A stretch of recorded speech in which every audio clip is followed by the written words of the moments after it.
एक सवाल। मान लो तुम एक दुकान खरीदना चाहते हो। दुकानदार कहता है 10 लाख रुपए दो, दुकान तुम्हारी।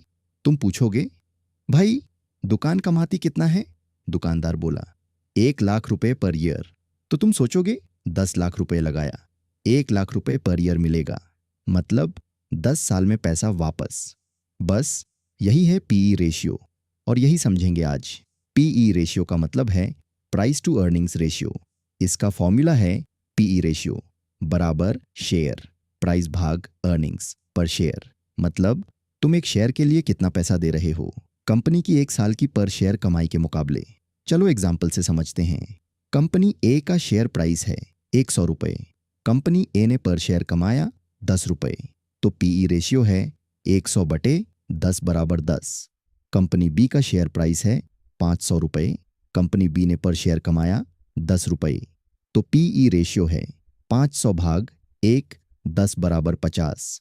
अब सोचो, दोनों कंपनीज एक ही 10 रुपये कमा रही हैं, लेकिन कंपनी ए का शेयर मिल रहा है 100 रुपये में और कंपनी बी का शेयर मिल रहा है 500 रुपये में। कौन सस्ता है? जाहिर है कंपनी ए। पीई रेशियो जितना कम, शेयर उतना सस्ता। पीई रेशियो जितना ज्यादा, शेयर उतना महंगा। लेकिन रुको, क्या कम पीई हमेशा अच्छा है?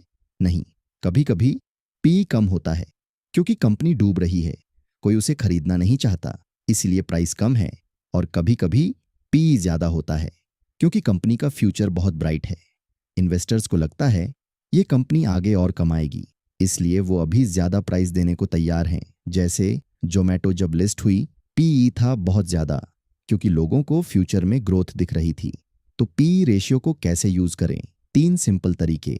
पहला, एक ही सेक्टर की कंपनीज कंपेयर करो। जैसे 2 आईटी कंपनीज की पीई कंपेयर करो, जिसकी पीई कम वो रिलेटिवली सस्ती। दूसरा, उसी कंपनी की हिस्टोरिकल पीई देखो। अगर कंपनी का एवरेज पीई है 20 और आज पीई है 40, तो कंपनी महंगी है अभी। तीसरा, मार्केट की एवरेज पीई से कंपेयर करो। इंडिया में निफ्टी का एवरेज पीई है लगभग 20 से 22। अगर मार्केट पीई है 30, तो मार्केट ओवरऑल महंगी है। एक आखिरी बात, पीई रेशियो एक टूल है, अकेला सच नहीं है। सिर्फ पीई देखकर इन्वेस्ट मत करो, कंपनी का डेट भी देखो, मैनेजमेंट भी देखो, ग्रोथ भी देखो। पीई रेशियो एक एक्सरे है, लेकिन डॉक्टर सिर्फ एक्सरे देखकर ऑपरेशन नहीं करता। याद रखो, पीई रेशियो बताता है तुम 1 रुपये की कमाई के लिए कितने रुपए दे रहे हो। कम पीई रिलेटिवली सस्ता, ज्यादा पीई रिलेटिवली महंगा। लेकिन हमेशा कॉन्टेक्स्ट देखो, सेक्टर देखो, हिस्ट्री देखो, फ्यूचर देखो, रूपी स्कूल को फॉलो करो, क्योंकि यहाँ पैसा समझना सिंपल है,